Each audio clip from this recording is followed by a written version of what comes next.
Hello, my name is Fiona, and I am a certified teacher and a Praxis coach with Study.com. Are you planning to take the Social Studies Content and Interpretation test? This is test number 5086. Praxis 5086 is a multi-subject social studies exam. This problem set covers the subtopic of United States history. Let's review the types of questions you can expect to encounter on the exam. Let's get started. Problem number 1.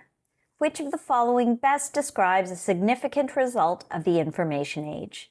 An increase in agricultural industries, a decrease in service industries, the dominance of information-based industries, or the decline of manufacturing industries?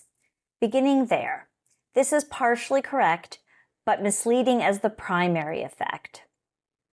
While some traditional manufacturing industries have declined due to automation and globalization, the information age itself is more directly linked to the rise of new tech-driven sectors rather than the decline of manufacturing per se. So we can eliminate that. Now to agriculture. The information age is characterized by advances in digital technology rather than by developments in agriculture. So this is incorrect as well. A decrease in service industries. Service industries have expanded in the information age, integrating new technologies to enhance service delivery and efficiency. So this is incorrect.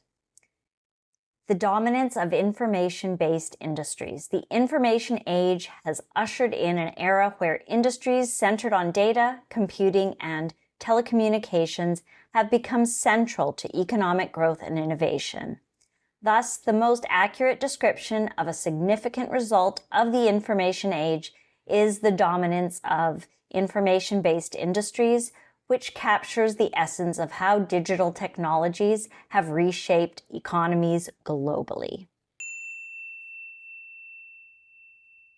Problem number 2.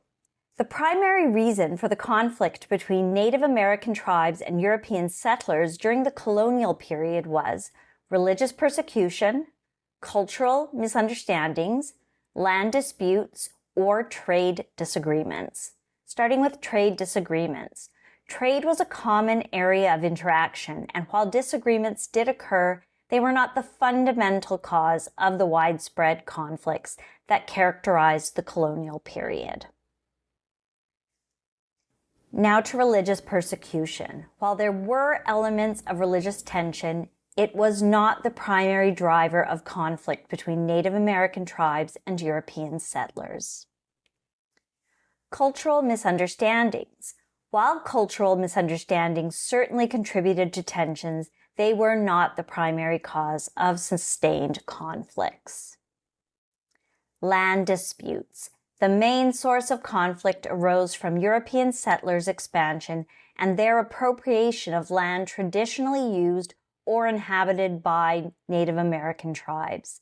This led to numerous conflicts as land was integral to the tribe's way of life and survival.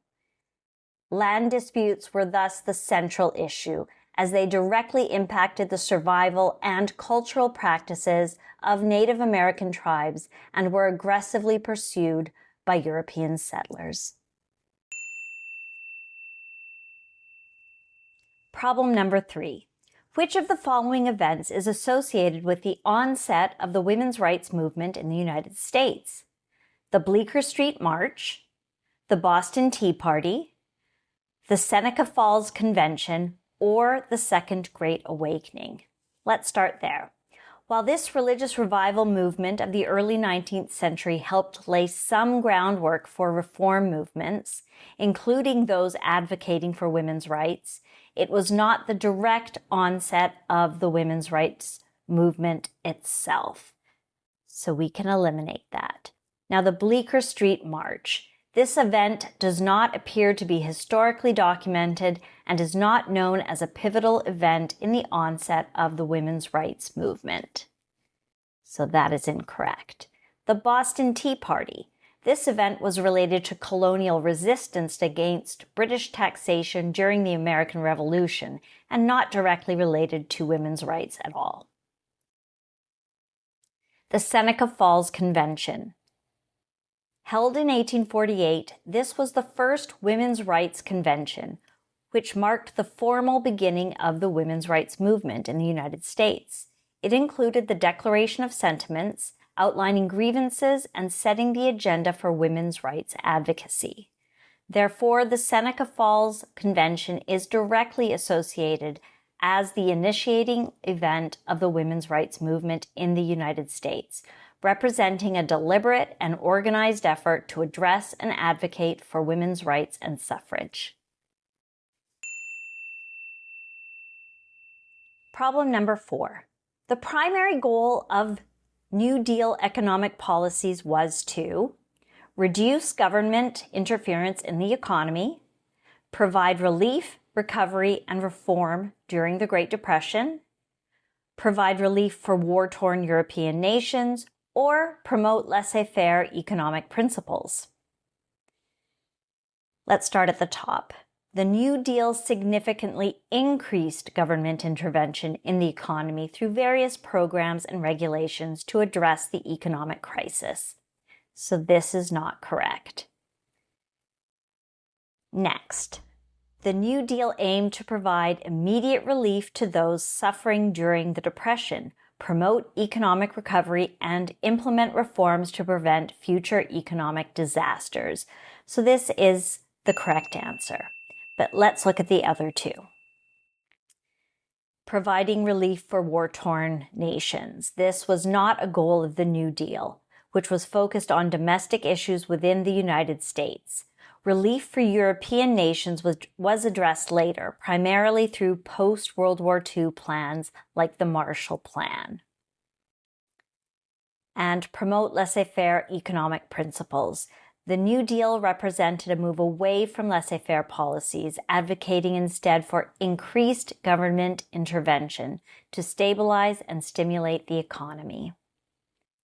Thus, the New Deal was fundamentally about addressing the immediate and long-term needs of the U.S. economy during the Great Depression through a comprehensive approach of relief, recovery, and reform.